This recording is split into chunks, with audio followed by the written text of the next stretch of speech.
శ్రీమతి నమః.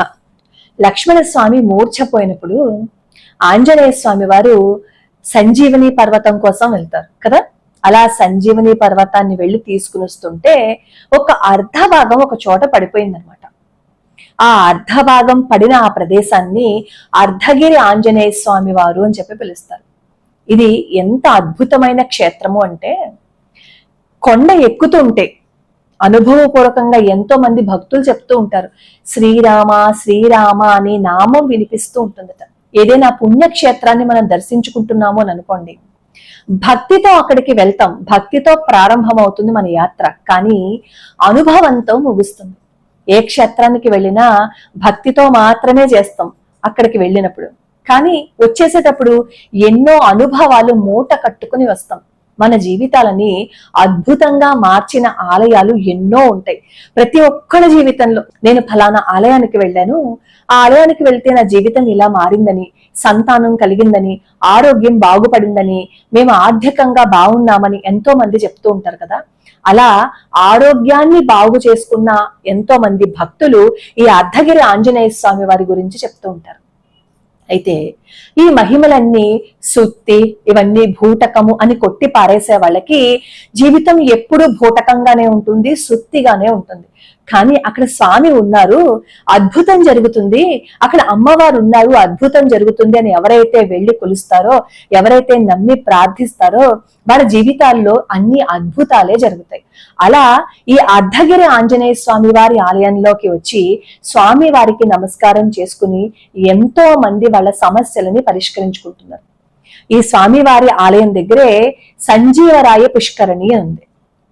ఈ పుష్కరిణిలో నీటిని కడుపులోకి తీసుకుంటే ఎన్నో రకాల వ్యాధులు తగ్గాయని, ఆ బురదని ఒంటికి రాసుకుంటే మోకాళ్ళ నొప్పులు, చర్మ వ్యాధులు తగ్గుతాయని చెప్పి చెప్తూ ఉంటారు. దీనికి కారణం ఏంటి అంటే, ఈ పర్వత ప్రాంతం అంతా ఏంటి, ఆంజనేయ స్వామి వారు లక్ష్మణ స్వామికి మూర్ఛ నుంచి బయట పడేసేయడం కోసం సంజీవని పర్వతాన్ని తీసుకొస్తున్నారు కదా.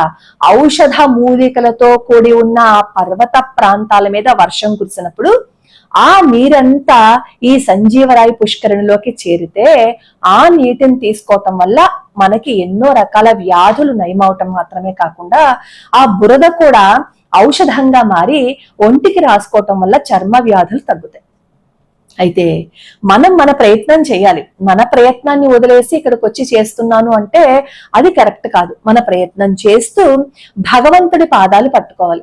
మనం ట్రీట్మెంట్ తీసుకుంటూనే ఇక్కడ ఈ సంజీవరాయ పుష్కరిణిలో ఇలాంటి అద్భుతాలు జరుగుతున్నాయని చెప్పారు కాబట్టి మనం వచ్చి అక్కడ ఆ మట్టిని ఒంటికి రాసుకోవటం, ఆ తీర్థాన్ని కడుపులోకి తీసుకోవటం, భగవంతుడి పాదాలు పట్టుకుంటే మన ఆరోగ్యం కుదుట పట్టడం, ఇలాంటివి జరుగుతూ ఉంటాయి.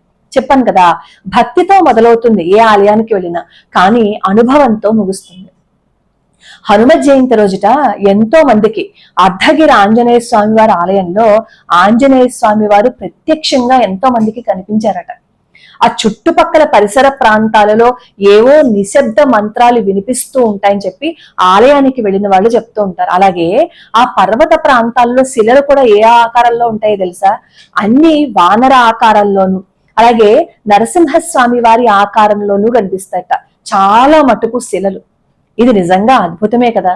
ఇది కాణిపాకానికి దగ్గరలో ఉంది. ఎవరైనా కాణిపాకం వెళ్తే అర్ధగిరి ఆంజనేయ స్వామి వారి ఆలయాన్ని దర్శించుకోవటం మాత్రం మర్చిపోకండి.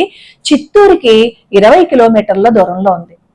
ఇంకా ఈ చర్మ వ్యాధుల వల్ల నేను బయట పడలేకపోతున్నాను అని అనుకున్న వాళ్ళు ఒక్కసారి ఈ అర్ధగిరి ఆంజనేయ స్వామి వారి ఆలయానికి వెళ్ళండి. ఇక్కడ స్వామివారు ఉత్తరాభిముఖంగా ఉంటారు.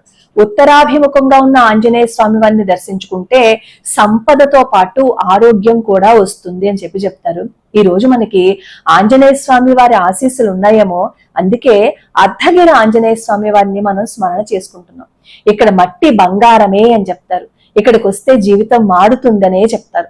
అనారోగ్య సమస్యలతో బాధపడుతూ ఉంటే ఒకసారి ఈ ఆలయానికి వచ్చి దర్శించుకోండి. మరి మెట్లు ఎక్కి పైకి వెళ్ళాలి కాబట్టి ఆ మెట్లు ఎక్కలేని వాళ్ళు ఇంకేమైనా ప్రత్యామ్నాయం చూసుకోండి.